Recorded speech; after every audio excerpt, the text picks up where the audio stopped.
She's very nice. All right. Hello, everyone, and welcome to Learning with COVID. This is the second event. It's a two-part series from the WBUR Education Desk exploring how schools have changed and how they haven't since the COVID-19 pandemic began. So I'm very excited, I have to say first, to be here live in CitySpace. After many, many months of virtual events, it feels really good to be here in person. We've got an audience here with us in person, but many of you are joining virtually, so we really appreciate everyone being here tonight.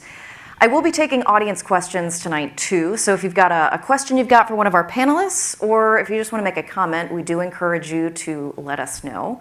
You can go to slido.com and enter the hashtag education, and we'll be able to see the messages that way, and I'll be trying to sprinkle them through as the event goes along.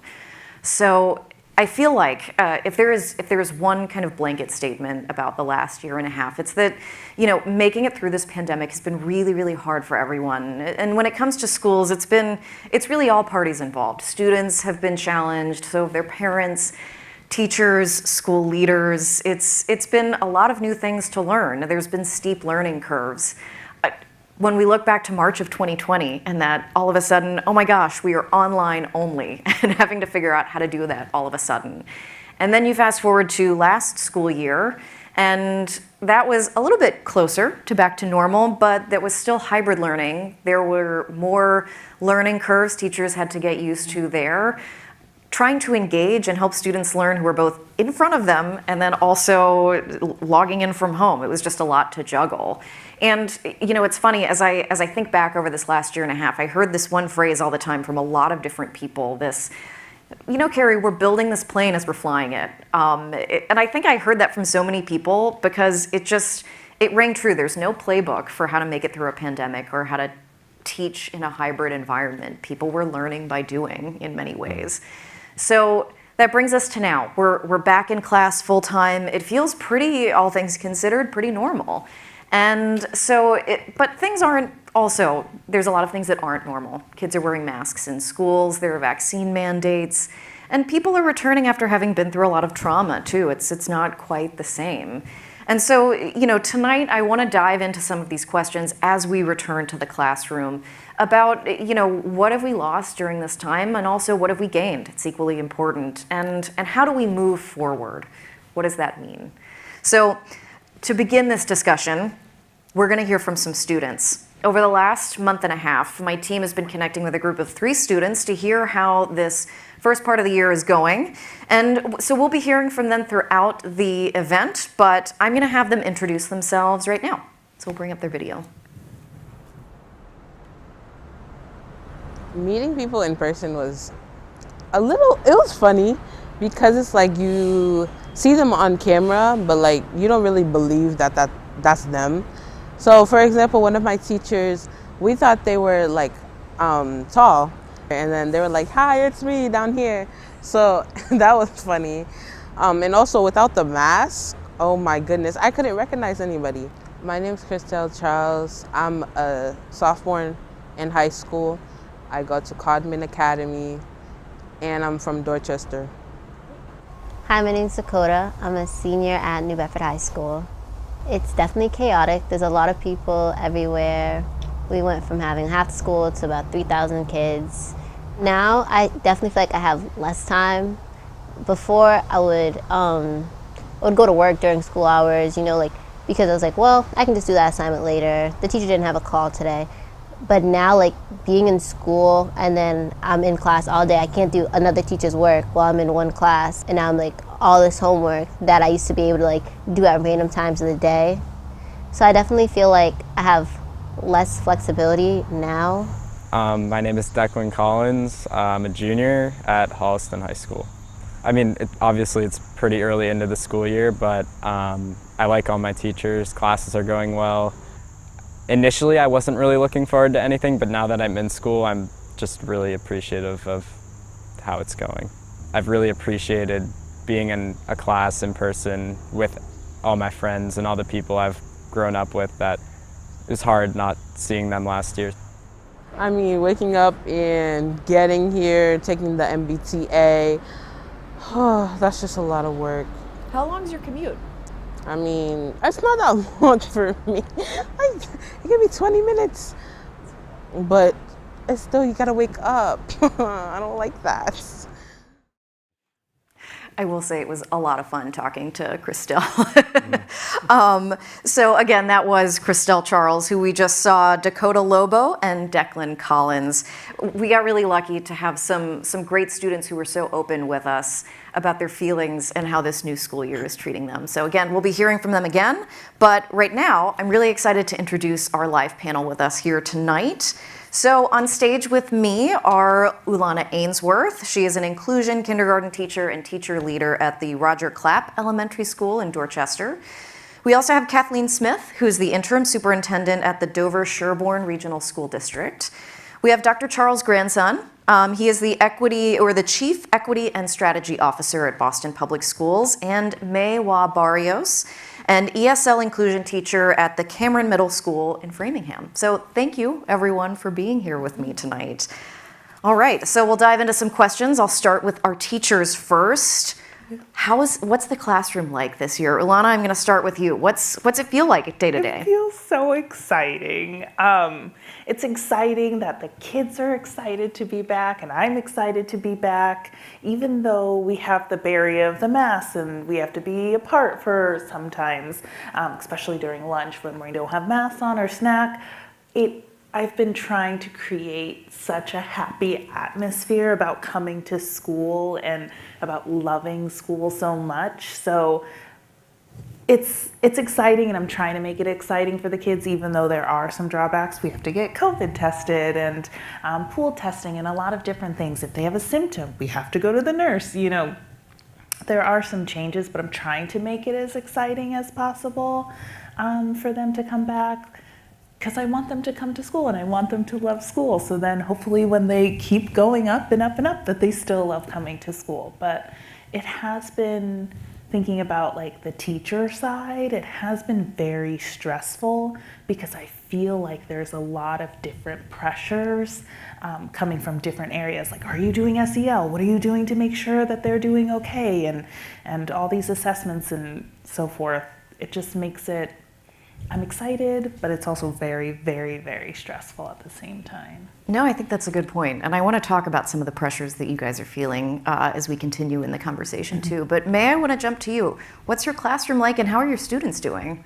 The students are definitely happy to be back, and the teachers are happy to be back. It's far easier to teach when everyone is in the classroom versus virtual or hybrid. At the middle school level, the students are so happy to be connecting and reconnecting with friends. That's their main focus, more than kind of recuperating the academics that they've missed. And so we definitely have a kind of far more behaviors that we're managing in the classroom every single class and every single day. It's really interesting at the middle school because we have 6, 7, and 8 together. And so lots of the students, 6th graders, it's their first year of middle school anyways. 7th graders, Framingham was remote for almost all of last year. And so they started remotely their middle school experience. And then the 8th graders, they had started in 6th grade, but then COVID hit and they went remote. Their 7th grade year was almost all remote, and then they got into the classroom just a little bit. And so now their 8th grade year is really their first year in middle school. So the 6th graders are 6th graders, and the 7th graders are 6th graders, and the 8th graders are 6th graders. They're just in much bigger bodies and a little more mature or not. So they are really happy to be together, and we're happy to have them, but so many challenges that we're facing like never before. Yeah, and I'm going to ask a follow-up question to that. I mean, are you seeing, what is student behavior like? Or are there, I'm thinking back to some of our previous conversations about TikTok challenges and some of those things with misbehavior and things like that. So what are you seeing, and how are you dealing with it? I think a lot of students have lost they've really digressed in socialization from being home for so long. And so we've had to reteach and retrain lots of sort of classroom norms and school norms. We definitely have students who are acting out for a variety of reasons, some social emotional and some because they haven't had as much structure, and then some just because, middle school students act out to begin with.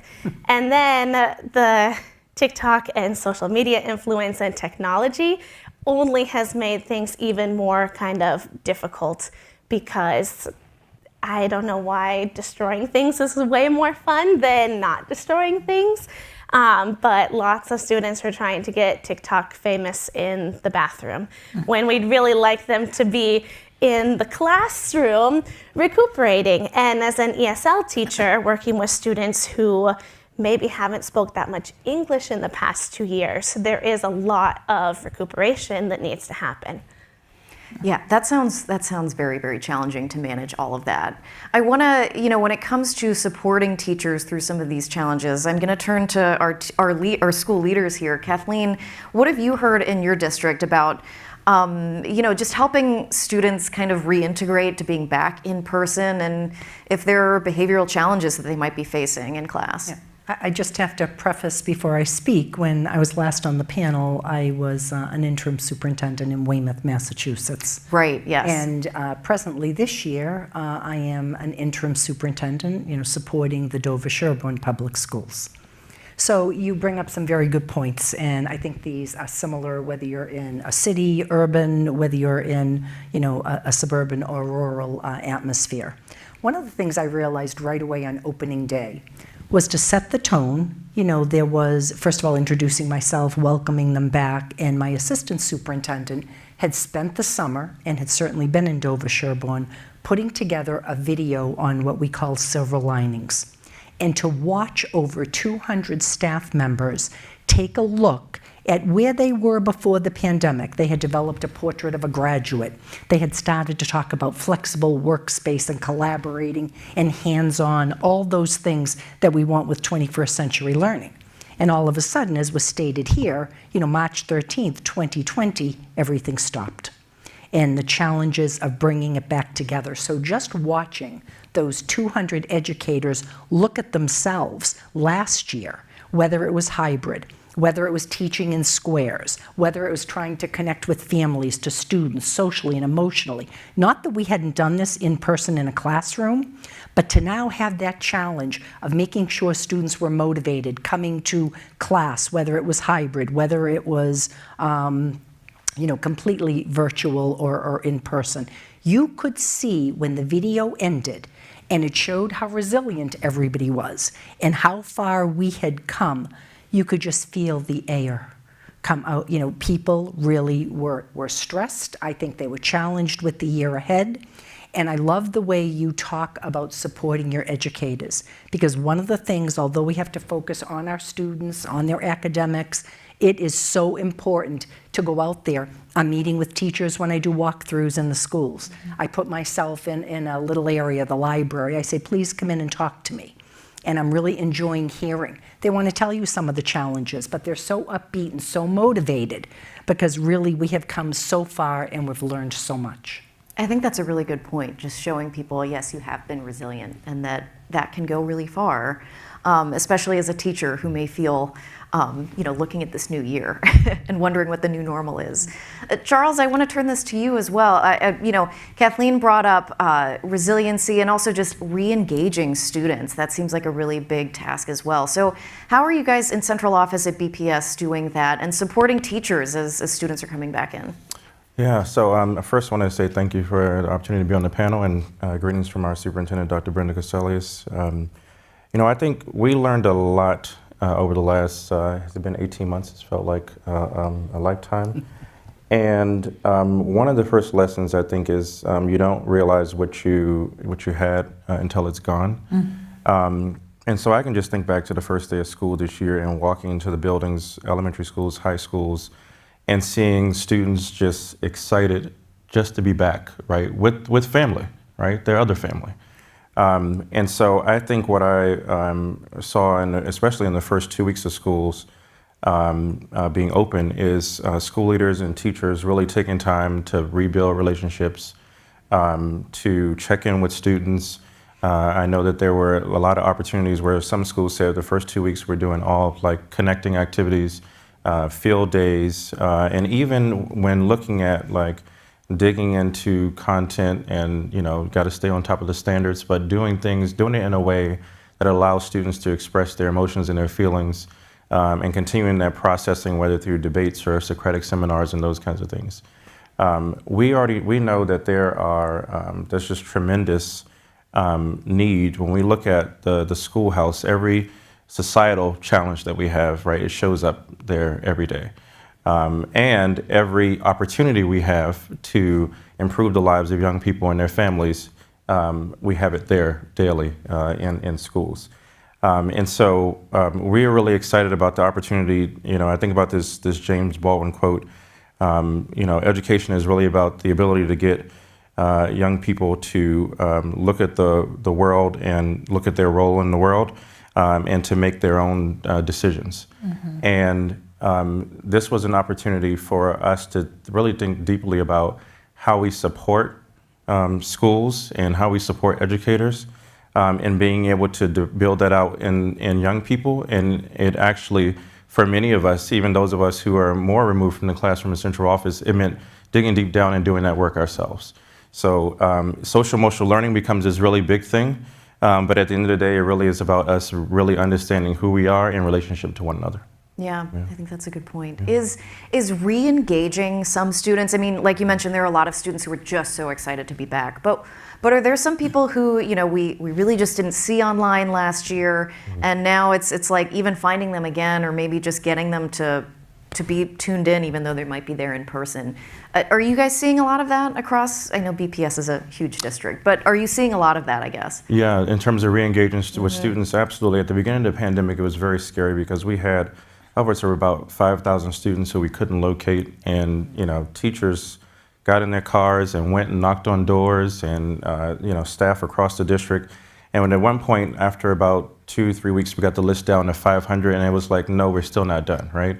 And I think now with students being back in person, it is, we realize the great need and the supports that we have to provide. So one of the things that is really key with re-engagement is that relationship building.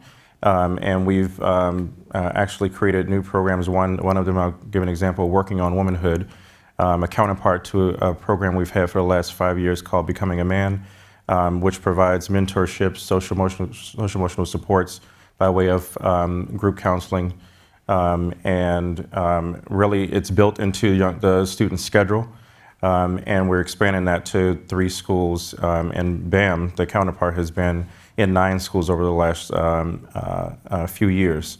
And so really looking at targeted programming to help specific students and meet their needs.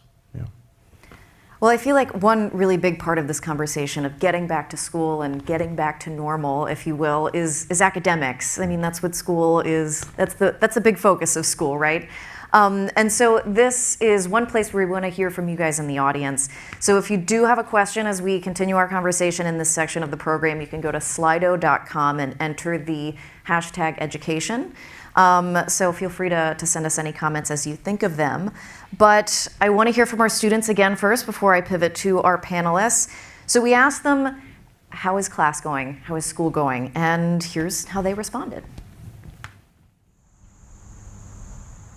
Math was really hard to learn online through that remote/hybrid setup. So what my teacher's actually done is he's gone back to the last 3 units of last year and reviewed them, which has been really helpful. If he didn't, the start of pre-calculus probably would have been a nightmare. So I'm just really grateful that we're going over that. We have office hours, basically like times after, an hour after school on Monday and Wednesdays that kids can go to the teachers that they need. Also, for our math classes like geometry, so there's just small groups of kids so that they can get more attention from the teacher instead of just one big class and the teacher has to go around the class and waste a whole lot of time trying to help students. I'm like ahead, especially in math. I asked for more work, challenging work. I know a lot of kids won't do that, but I do, so. The math teacher I have now, she's really like hands-on. Like she goes around and she like checks like, do you understand? Like, what's your answer? Is this correct? Is it not correct? She'll explain like if it's wrong, like why it's wrong. especially with like, I'm taking an AP class, we have like special calculators, and she'll be right there with us, like explaining how to use it step by step, rather than like sending us like a link to a website that explains it and you still don't get what's being said. Everyone has always told me throughout my entire time as a high schooler, and frankly as a person, that junior year is the worst year. You're gonna have no free time on your hands, but quite frankly, so far I'm finding it easier than sophomore year, and I honestly think that's because I've gotten really good at managing my schedule in these increments where I have everything planned out, which is something I was not doing before the pandemic. I feel like I came in like good. I was like, you know, just because I had 1 year that was online doesn't mean like I forget all the other years that I've been in person. So a couple things stood out to me as I watch these students again, and that's, I was really struck by the differences in strategies that they mentioned that were happening inside their schools. Declan mentioned that his math teacher was just rewinding 3 weeks into the previous year. And then Crystal mentioned that her school is breaking students up throughout the day into small groups so that they have a chance to work on various different skills to keep up with whatever's happening in class that day. So the other thing too is everyone was on a different level of comfort with their classes. Crystal was ahead. She was like asking for more challenging work, whereas Declan was saying, yeah, this is a challenge and I'm really glad we've got some of these like mitigation strategies to help. So I'm gonna turn to our teachers again first here. What types of, I guess, skills gaps are you seeing as kids enter your classroom? And Ulana, I know you are a kindergarten teacher. It's sort of the first stop in school, but you know, arguably kids do come in with certain skills already. So what are you seeing in terms of what kids usually have and what they're coming in now with? Mm-hmm. So definitely in BPS, we get, like you said, we get like a mixed bag. Some kids have gone to Head Start or home daycare, or some kids have been to K0, K1. Some kids have never been to school or anything. So you get that mix of skills and levels. That's what feels comfortable to me, that part, right? Kids are all over the place academically and you can help them, and I'm like, okay, I got a base. I know where I'm going from here. This seems familiar. One thing that I have been noticing, and also just over the past years as technology has been booming, is kids are lacking the amount of social skills to talk to each other and navigate with each other through play. And especially this year, kids are having problems left and right, and they keep coming to me, or like, I don't know, or like they're not using their words, like, oh, that hurt my feelings, right? Or things like that. It's just like instantly I'm gonna use my hands, or I'm gonna use my voice because I'm frustrated at you and I don't know how to tell you, right? So that is some of the biggest things that I'm having to work with. Also, I have some kids this year that are I don't know how to say it, like very touchy. So, and I'm a very consent person. Like if I'm gonna touch your arm, I have to say, can I touch your arm? Right? And these kids are just like hugging kids. And I'm like, I'm so happy you're happy, but we can't do that. So you have to ask permission. So it's all of those social skills and navigating play. Also, a lot of kids are having trouble with sharing and turn taking, or even having imaginative play in the dramatic play area. I was like, okay, what are you guys playing? Oh, you have the cups? Are you playing house? And they're just like, oh, we were just drinking with them. And I was like, okay, so what are you doing in the kitchen? What are you making? Is it hot cocoa? And I have to give them all those ideas. It's like the imagination, the creativity, and the social skills feels like it's been gone because I've been playing games on my tablet or other, like watching TV. So those social skills, the social emotional skills to talk about your feelings, to know how I'm feeling versus using my hands, and also just imaginative play is severely lacking, and I'm having to really, really build up those skills. And that also turns into academic, an academic sense, because when you start kindergarten and you start writing, it's all oral. You're all oral storytelling. So I feel like what I get is, I went to the park. And I'm like, what did you do at the park? Who did you go with? And you're like, I'm asking all of these WH questions, or I have to keep prompting or drawing pictures to get more out of them, because it's more like just these 1-word, 2-word answers. So I feel like I'm really pulling really hard to get them to talk and use those language skills, whereas I feel like that wasn't the case a few years prior. Yeah, it sounds like you were a lot more involved in a lot of that learning. I mean, not that you weren't before, but it's just a very different kind of involvement than in the past. For sure. May, what about you? How different are the skill levels that students are coming in this year than years past? Well, actually, a lot of the things you were recounting in kindergarten, we also see the not being able to keep your hands to yourself, the lots of side talking, lots of challenges with interpersonal pieces. But definitely on the academics side, as I said, with English learners, if you're not practicing your English, it's really easy to kind of digress. And so unfortunately, we saw a lot of that. And so in the past, where we might have like 10 newcomers in 6th grade, and then they learn English over the course of the year, and by the time they get to 7th grade, they're no longer level 1, maybe they're level 2 or higher. Well, that wasn't quite the case this year. So we had a lot of students at the lower English levels in the grades, and far more students remained in the ESL program who might have exited and met kind of those benchmarks on the access test, which is a standardized test that kind of gives the students their English level, and that is what the state uses to determine whether they get English services or not. So we have so many students who still needed the English services because they didn't get a high enough score on the test because they haven't been practicing as much English.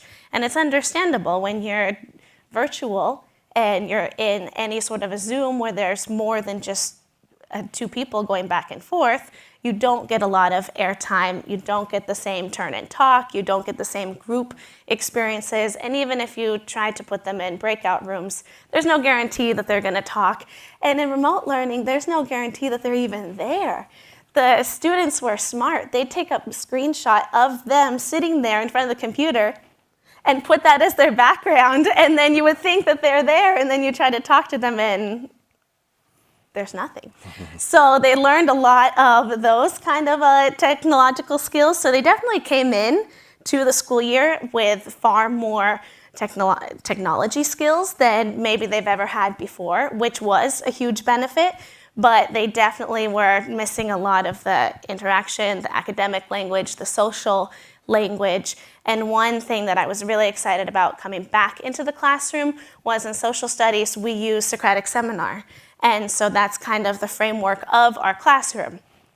Almost impossible to do remotely, but in person, we're able to have those groups and those conversations that really builds their language base. So that's a piece that I'm hoping we can make a lot of gains for this year.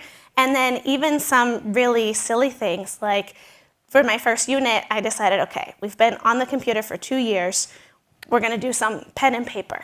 So I printed out everything for the first unit, and in the first few days of school, I had this pile of paper about this tall, and I thought, oh my gosh, how many trees did I kill making these copies? So I thought, okay, maybe in the future we will do some stuff on the Chromebook to save some trees. But so then the students were writing pen and paper, and one day with the 8th graders, I had them do a full page of writing, and they said, my hand is so tired. And I was thinking about it later, and I thought, okay, as an 8th grader, their last full school year was 5th grade. So they definitely haven't written by hand a page, and maybe they haven't ever written a page in kind of their academic career.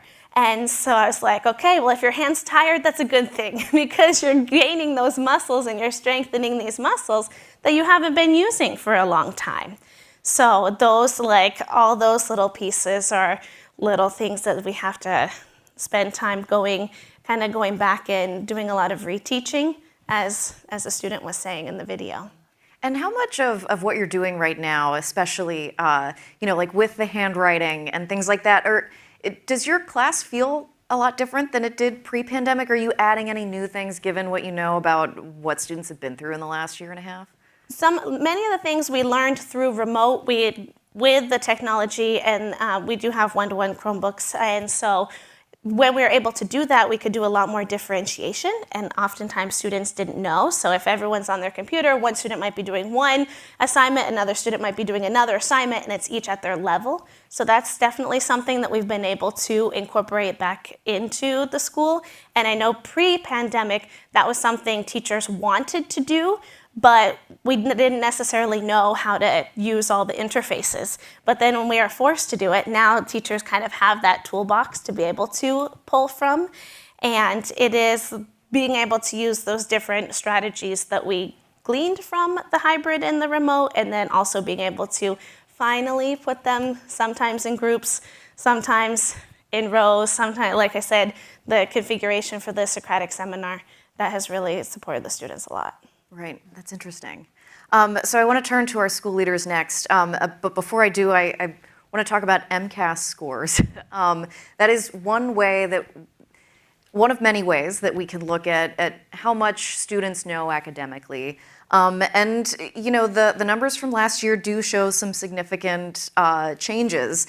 The number of 3rd through 8th graders who met expectations in 2021, as I'm sure many of you are familiar with, it dropped by 16 percentage points statewide compared with pre-pandemic in 2019.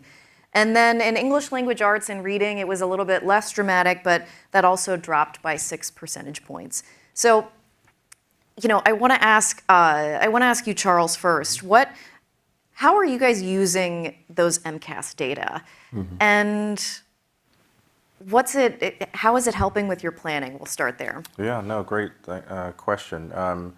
When it comes to MCAS, I always like to start with the story of resilience for not only students and teachers, but also the parents, right, who were really partners in a different way with us educators during this pandemic. And many of whom, if they weren't the ones actually turning on the computer and making sure that their young people were in front of the computer, they were providing the environment, they were providing support of some kind. And so I think that that's important to remember when you think about the overall context, that those trends that you mentioned, we're seeing those in Boston Public Schools when it comes to MCAS. And one of the things I like to note is that when we look comparatively to other urban school districts, like we fared pretty well in terms of how much we saw a drop in the scores.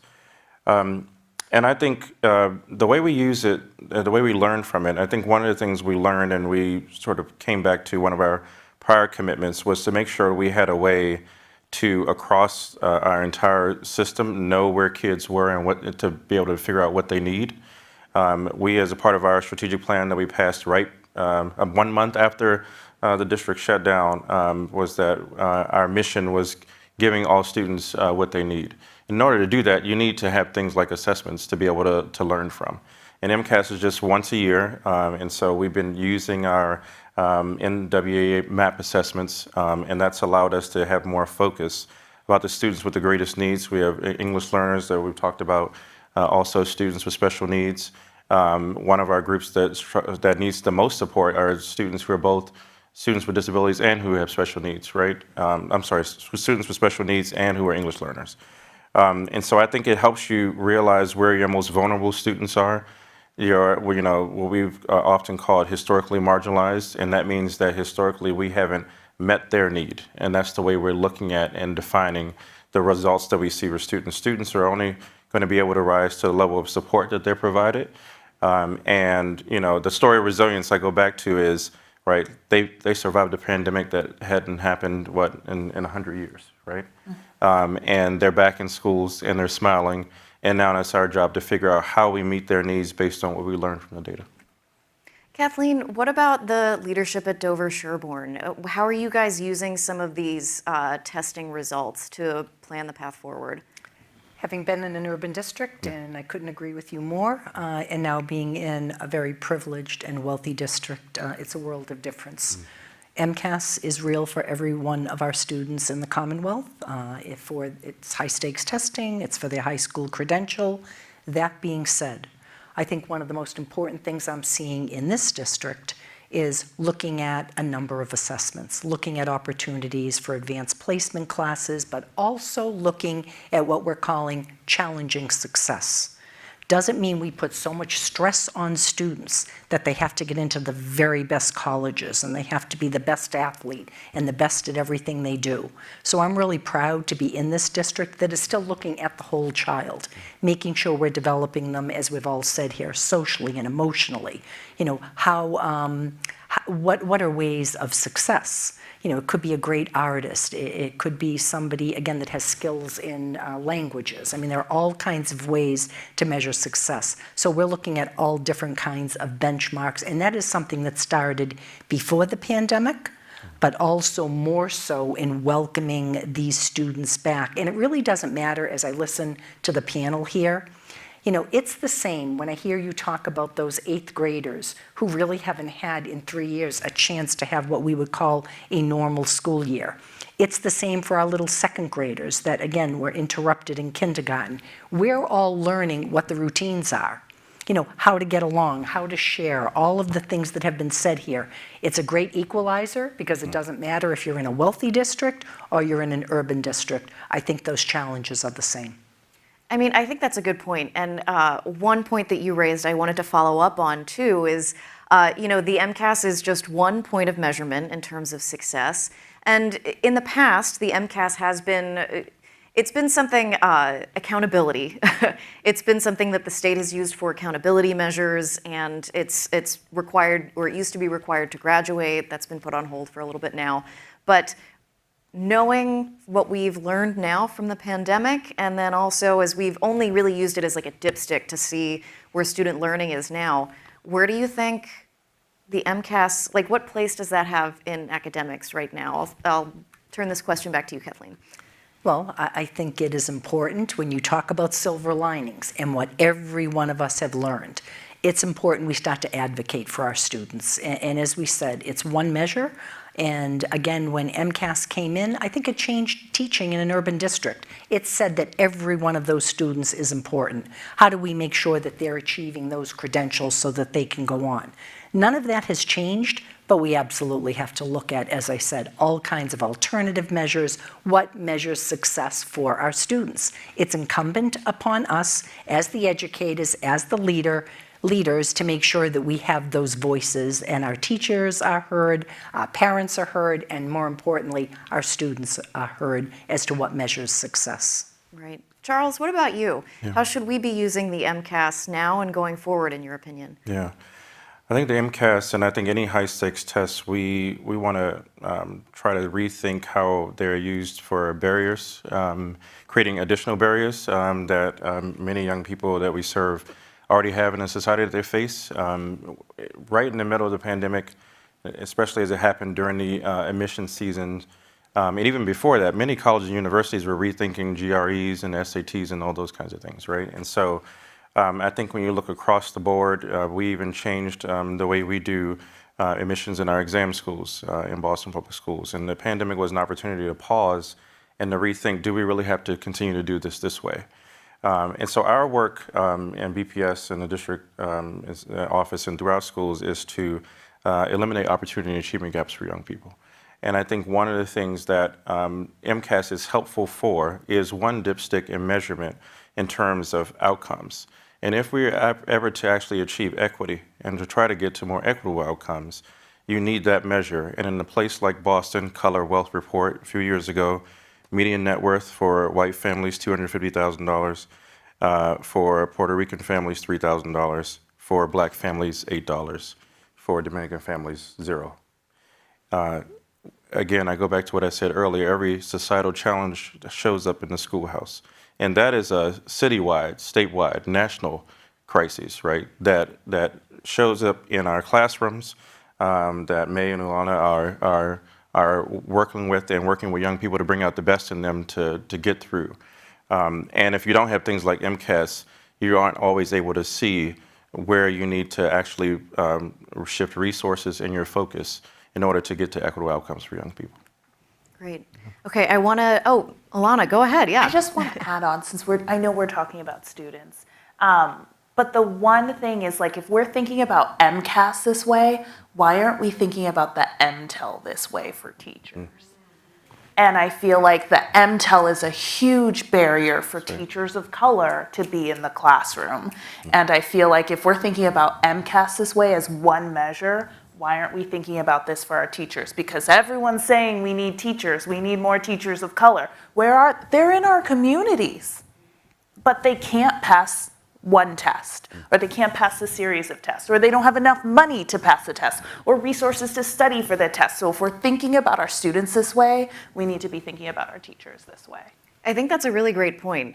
There was actually the Wheelock Education Policy Center just came out with a teacher turnover report and mentioned how, it's very likely that the diversity levels within the teaching corps improved significantly the first year of the pandemic. We're still waiting on the last year's data, but a big part of that, they believe, had to do with the emergency licenses, which didn't require the MTEL.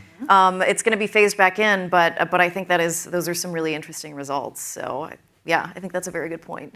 I'm going to turn quickly to, I think we have some audience questions. I think I saw one for our teachers. Let's see, there was one about screen time. Okay, yes. Okay, so one question says, now that schools are back in person, do you think teachers are being cognizant of still not having students in front of screens all the time? May, I'm gonna turn that to you. I know you did mention, having some online types of lessons, but how do you think about screen time, especially knowing that students were on their screens all the time during the pandemic? It's something that I'm definitely cognizant about as I'm planning each unit and kind of where it makes the most sense. What do I want them to prepare to be able to still be able to use the devices for? Because MCAS access tests, they're online. So definitely like the end of unit sort of tests and assignments I make sure and do on the Chromebook because I want them to have that practice and that skill. But the same thing, as much as I can have them doing the pen and paper, only because I know how many hours they spent and how many hours they still continue to spend because they use their devices for connecting with friends and family and socializing, probably more than they use them for school anyways. And so as much in the school where we can get them reading maybe actual books too, it's good for your brain to be able to go between the different media and pieces. We actually have a unit where we're going to analyze reading a lyric poem or watching or listening and kind of using those different mediums, how that experience is in the English language, since I am teaching the English learners.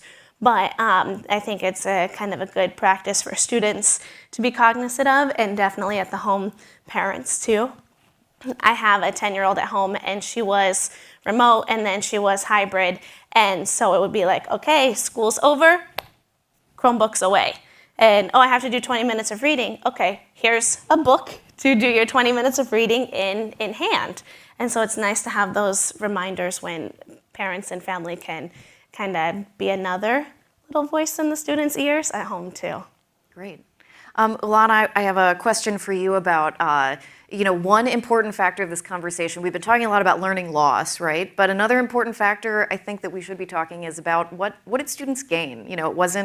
There are things that we measure academically when it comes to standards, but students did come away learning a lot. So what have you seen in your classroom? What have your students gained? Just a love for school and being around each other, which I love. But a lot of their technological skills are so amazing. Some of my students have cell phones and they're 5 and 6 years old, right? But I have this one student who does not know some of her letters, but she knows how to turn on her phone and find mommy with the M and the hearts. And I was like, that's the letter M. And she's like, I just know what it looks like. And I was like, oh, that's a word. They have a lot of skills that I didn't even know that they had. And they just needed to connect some of those skills to be like, oh yeah, M for mommy, right?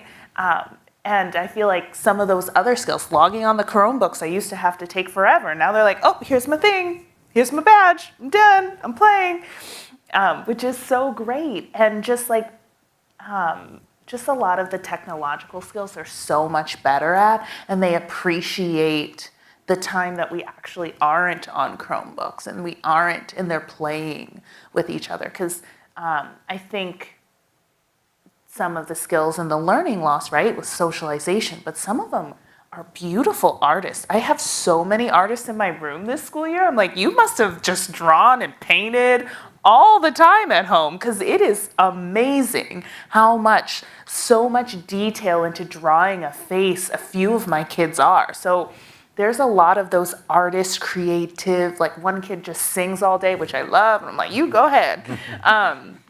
But a lot of the creative sides, I feel like, were fostered a little bit more than just the academic side. So technology and creative sides are really beautiful.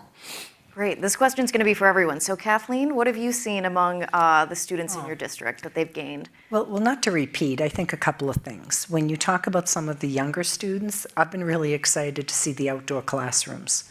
So you had the opportunity last year, if you could, to go outside an outdoor space where, again, the students towards the end of the year could unmask or they could collaborate a little bit better.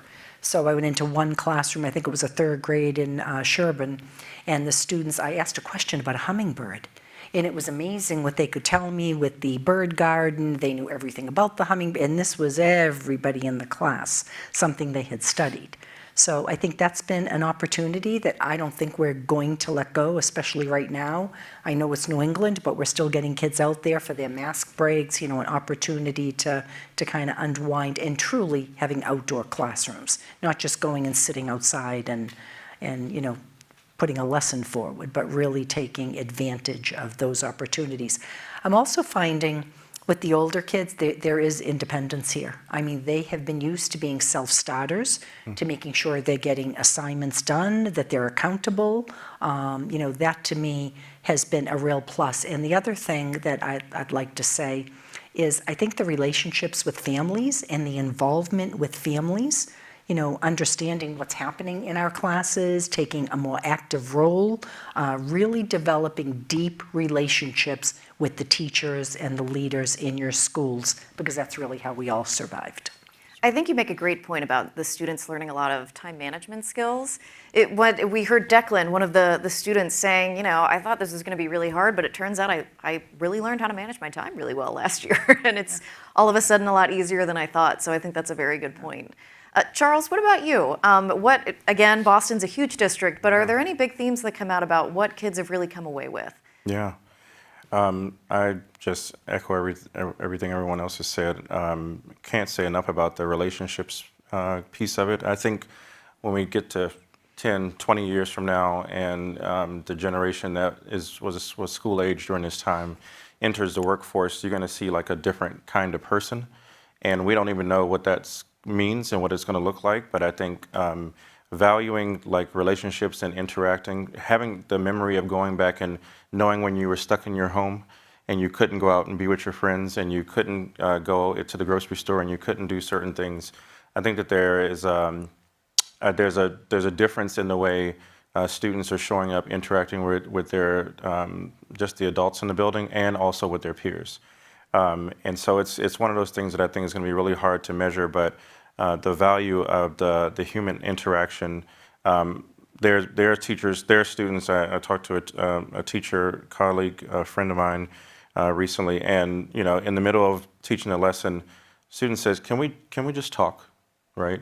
And I think I hope the student wasn't trying to just interrupt the lesson, but I like to believe that there is a greater need for just being able to have conversations and just being able to connect. And I think that is probably one of the ultimate wins out of the pandemic. Yeah, I think that's great. What about you, May? I think there's so many things, and I'm thinking about some of the things that haven't been said yet. One of the things is the students have definitely this technology base, and they've learned all these skills. And I think the sort of video talking into a screen piece has actually helped a little bit to build sort of our communication skills in a different way. And even the students, I see so much more perseverance in technology, where lots of times if something isn't working, it was like the end of the world. This isn't working, and it'd be a blow up. And now the students have these troubleshooting skills that if they can't get on or they can't do this, they figure it out often before I do. And they have this helpful nature they're always trying to help each other. So if another student is struggling, someone figures it out first, and they go around and make sure everyone else knows how to do it. And so I think also about kind of the future workforce, and especially how so much of our life is emailing and communicating in that way. At the middle school level, students have emails, and that's one of the ways that they really communicated with teachers last year, but they're still doing it this year. And I do have to give a plug to Google emails, where it like suggests what you might want to say back. And lots of times I'll get something like, nice, very nice, or like, I know it's one of those canned comments, but as a language teacher, I know they read it and they think about which one's best, and then they click it, and then they're learning that phrase or that terminology to maybe actually type another day in the future. Or otherwise, they just look far more professional. Because when I first got like newcomers onto the computer, it's a lot of plucking the keys and not really knowing what letters are which. And so now they kind of have this more professional persona on the computer. And that's one thing that I think we're definitely more, I'm proud to see. That's a really interesting silver lining. An interesting point. I like that. Okay, we're going to hear from our student panel one more time.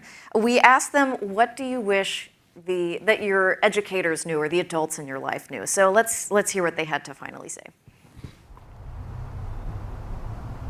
I feel like a lot of teachers and like the school administration feel like, well, you've done this for so many years before, like you should be able to come back and it'd be like nothing. But it's just still so weird because it's like a pandemic going on. So everybody's like trying to be cautious, and then people haven't seen their friends in a while. So it's like, I feel like they should be like more considerate. Like we're still trying to like get back into the groove of things. It's only been like the first month of school only just finished. So I feel like they should be more mindful of that. I wish the teachers like were more, they understand like where we're coming from. For example, like sometimes we might put our head down and say we need a minute, like respect that, but like sometimes it's really serious and we need time for our mental health and for us to like reset ourselves. Last year, throughout the pandemic, we had a lot of opportunities to sit on certain student councils and help make decisions within the school. And I don't know if it's just because it's the start of the year and teachers are just getting back into the swing of things, but I feel like we haven't had any of those opportunities come up this year. I really liked the whole 30-minute class periods, and then you'd get like 20 minutes to just like do work or just to get off the computer, because even now in school we'll still sit on the computer for the whole period. So I feel like it kind of doesn't make sense how we had that last year, and like it gave kids like a break, it didn't overwhelm them, and now it's just like class after class after class, you're just on your laptop. To be honest, I'm really just hoping for my first normal year of high school. Freshman year was cut short, sophomore year was pretty much non-existent, so if I can have one concrete high school year with no interruptions, I think that's all I can ask for at this point.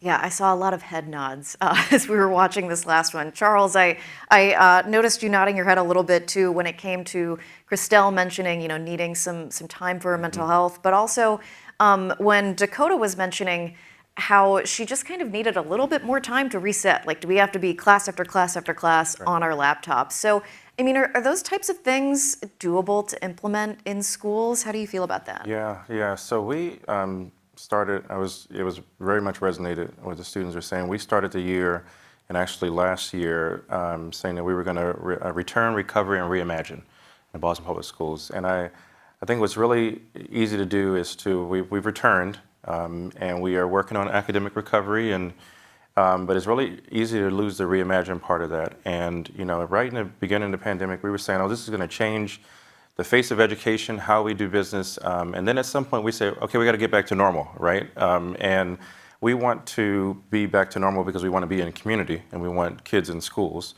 but we don't want to lose like some of the things that we learned in terms of the way young people were taught.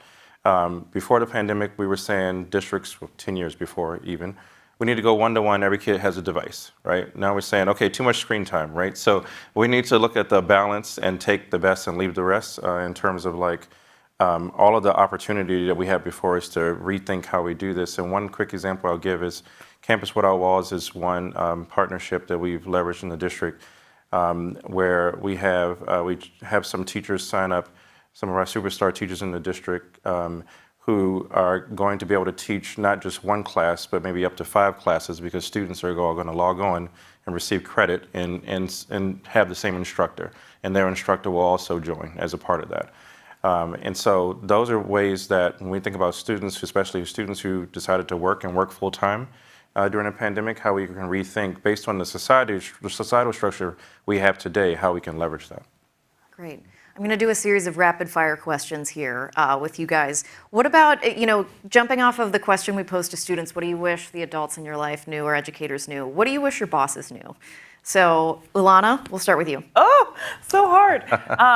What I wish some of my bosses knew is that we had this period of racial reckoning in our country, and now we're heading into a racial resentment in some ways. And I still want to hold on to all of that beautiful identity work that we've been doing with kids mixed into the SEL work. And I don't want that to fall to the wayside because we're focusing on academics so much. And that's so important. So keep that in there. That's great. Great. Kathleen? Well, I think what I would like the communities to know, it's important when you think of parent-teacher conferences, open houses, school committee meetings.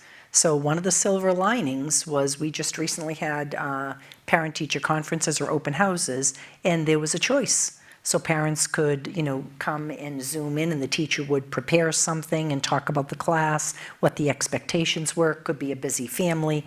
And other parents had the opportunity, if they so chose, to come into the school, to meet face-to-face. I think the same thing with parent-teacher conferences. People are busy. So it really gives, again, that parent an opportunity to connect with the school and an expectation that whatever we have to do to develop those strong relationships, we've learned it can work that way. Same thing with school committee. How often, and I've sat in, I can't even tell you how many school committee meetings where I would look up at the number on Zoom, and I am a people person. I like to be in person, but to see 400 people listening to what needs to be done in education, that is something, again, I'm hoping we get back to, and I don't want to say normal either, because we can't let go of the lessons that we have learned, and I truly believe we'll do that, but that would be my take. Great. Charles? Yeah, I think one of the big things for us is in the city of Boston during the pandemic, a committee called the Future of Work was created, and they were looking at the possibility of what can we do, what can some people do from home, right? And so a telework policy is something that folks are looking at, and it's really interesting to think about even how that would play out in schools, right? And how you think about quality of life and how the research shows that employees are happier and do more work when they have that kind of flexibility.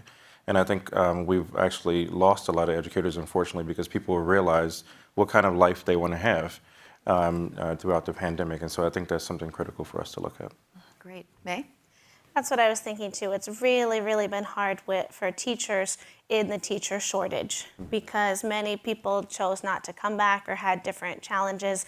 And so the teachers who did come back are feeling a really heavy burden of full classes and lots of behaviors and less support. And so I definitely, for my immediate bosses, I feel very supported because I think they understand that we're taking it really slow and we're doing a lot of reteaching. But sort of as a public employee, my bosses of the community, I just want to reach out and see if all the people who are interested in coming into the schools and being aides and assistants and open teacher positions. We have 2 teacher positions open in our school right now. And so to be able to hire more teachers and get that support and definitely better diversity in the staff, I think this is the time. And I also want to just encourage community members, we're there and we're masked and we're safe. And so I know there's been so much fear over the past few years, and that I think with the COVID testing and all of these pieces that we are kind of able to get as many people back safely as possible. Great. I want to squeeze in, we are running close on time, but I want to squeeze in one audience question that has been upvoted. What are the positive and negative takeaways for special education and kids' needs, and how has remote learning impacted their progress? So I think our school leaders might be able to answer that. So Charles, what do you think some of the positives and negatives have been for students in special education? Yeah, I mean, I think when we talk about student learning needs and how students best learn, there are stories of some students who did better in certain environments, and to be able to have some flexibility and even when it's possible, support from parents or family members. I think one of the challenges is when we look at compensatory services and knowing that when you look at MCAS, we brought up other data sets, that's where a lot of the challenges are in terms of learning loss. It's really a heavy lift and something we have to take very seriously. Great. Kathleen, I don't know how big the community is that requires special education services in Dover-Sherborn, but what have you noticed as far as what are some of the challenges with getting that particular student group caught up? I think actually, not just Dover-Sherborn, but having been in a couple of other districts during this time, it was obviously one of the most important focuses right away. Mm-hmm. When you look at the services that we provide, speech, occupational therapy, social, emotional, so many things that allow our students to be part of the mainstream and to take advantage of inclusive type environments. So I actually think we did a really good job connecting with parents, making sure that we had those meetings, making sure that we provided those services. So going forward, when I am in classes and I'm watching the students being able to, again, be included in a kindergarten class or, having the opportunities that we so want for all children, I feel like we are moving forward. And I think you'll see less learning loss there. We have really made a focus in each of the district I was in for our special needs students. All right. Okay. Final question before we wrap up tonight. What has been the most gratifying thing about being back in the classroom for everyone? May, I'm going to switch things up. We'll start with you on that question. When we had one of our first Socratic seminars, a student said, "This is my favorite class." And so that, you don't hear that as much when you're talking into a computer screen. Uh-huh. All right, Charles? Yeah, I mean, I just would say going into schools, and anyone who knows schools, high school students usually get older, you're too cool, you want to just relax your, the stroll in sometimes. To see a 11th grader run up and want to just jump and hug their teacher the way you see a kindergartner, I think just speaks to the importance of the joy and the magic that's created when you have people in community together in one space.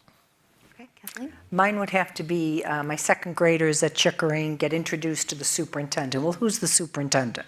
So, of course, one of the things the principal says is, this is who calls snow days. Well, the excitement. Right. So just to see little second graders, lobbying me to make sure I understood the significance of what it means to have a snow day. And interesting enough, with what we've learned, the silver linings, do we really have to have a snow day? Uh-huh. So I'm calling a snow day as soon as I can in Dover-Sherborn. Love that. Ulana, what about you? I feel like the best silver lining is, I think I tried to make learning as much fun as it was remote, but it's just not the same. And I feel like students get sick, it's cold season. I have had to take 3 phone calls from families saying, "Can you talk to my child because they're having a breakdown because they want to go to school and they don't want to miss school." And not saying breakdown, but crying, right? And I feel like that is the love of school, right? Even though you're sick and you have to stay home, you're so upset because you want to be at school. And I love that. And I want kids to feel that all the way up, because school is an amazing place for learning to happen and for you to talk about your identities and be your whole self. And I want that for all kids. And it shouldn't just be for kindergarten kids. It should be for everyone. That's the way school should. It wasn't for me, but I want school to be like that for everyone. It's this just beautiful place that you learn and you love it. Great. All right, well, we are sadly out of time. This hour flew by. I want to send out a big thank you again to all of you guys, our panelists here on stage with me today. We have Waugh Barrios, an ESL inclusion teacher at the Cameron Middle School in Framingham. Dr. Charles Grandson, the Chief Equity and Strategy Officer at Boston Public Schools, Kathleen Smith, the Interim Superintendent at Dover-Sherborn Regional Schools, and Ulana Ainsworth, an inclusion kindergarten teacher and teacher leader at the Roger Clapp Elementary School in Dorchester. I also want to say thank you too for our students who took the time to meet with us and record videos with us. That again was Christelle Charles, Declan Collins, and Dakota Lobo. And thank all of you in the audience tonight joining us here at CitySpace and also virtually. Thank you for spending your evening with us. Have a great night. Yay!